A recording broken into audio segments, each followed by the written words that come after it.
Lori Lightfoot lost her re-election bid. Lightfoot has faced criticism over the rising crime and homelessness across the Windy City.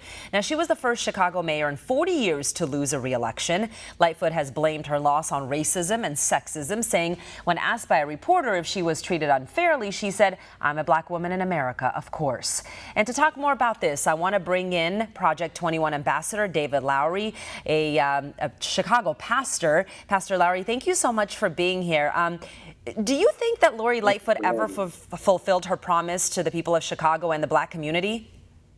Well, that was the biggest problem for us here in Chicago. She talked about creating economic development on the south side and the west side, which are the poorest sides of town. She talked about,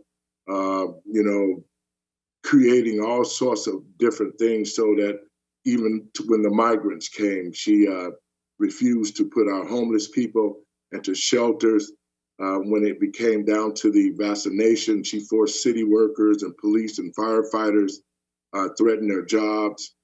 Even at the churches when COVID was here, she forced the churches to close. She arrested people for going to church, kicked doors in. So it was about the things that she did, not about the color of her skin. She promoted homosexuality in all the Chicago public schools. LGBT classes are nothing but pornography training on how to become homosexual, transgenders. So it was never about race. It was about her not fulfilling a promise to the black voters here in Chicago, as well as trying to create a different type of tone and attitude to unite the citizens of Chicago. Pastor Larry, Americans are facing so many issues right now, especially the economy. In Chicago, crime is a big problem. We talked about that. But under Lightfoot's leadership, where were her priorities? Well, her priorities laid for the north side. She did a lot of economic development up north for the homosexual community called Boys Towns. A lot of places and things that she did.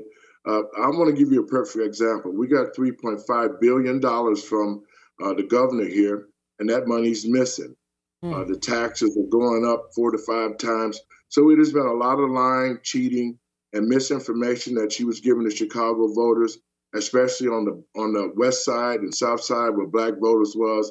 And black people sent her a message to let her know we're no longer going to sit back and watch the liberals continue to destroy our country and continue to use us as pawns and never do anything for the black or brown communities. So that message is going to resonate across the country that black and brown are tired of this fake leadership with the liberals, and we're looking to put our vote somewhere else where they can respect us and help us create economic developments in our cities across the country.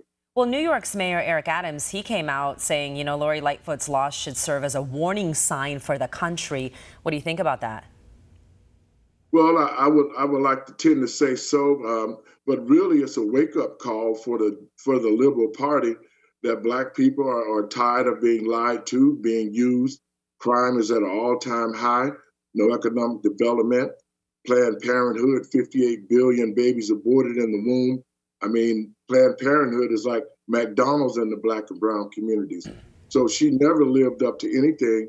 And to the black voters across this country, we have to start looking at our values, and it looks like the liberal values does not correspond with us as black people, and we need to take a look at other parties and vote for the values of which party that are closely associated with black people who are willing to help us create economic developments and better our families and our communities across the country. Well, it looks like the voters of Chicago sent her a big message.